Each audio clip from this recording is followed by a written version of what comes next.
In this Argos Support video, we will show you how to solve signal issues on your television. These tips are useful for scenarios where your TV has no signal, poor signal, or is losing channels.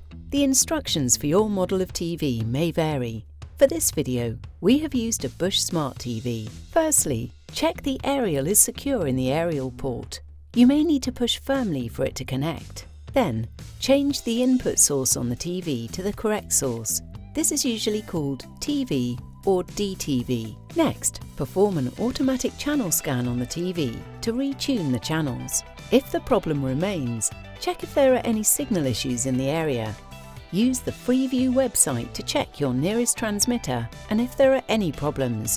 If there are issues, we recommend monitoring and retuning again when the signal coverage improves.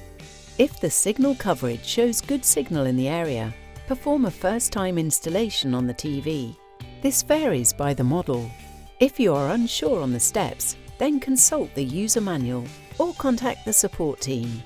For indoor portable aerials, use an online checker to confirm the distance from the transmitter and checking the aerial is suitable for this range. For more help and support, please visit argos-support.co.uk.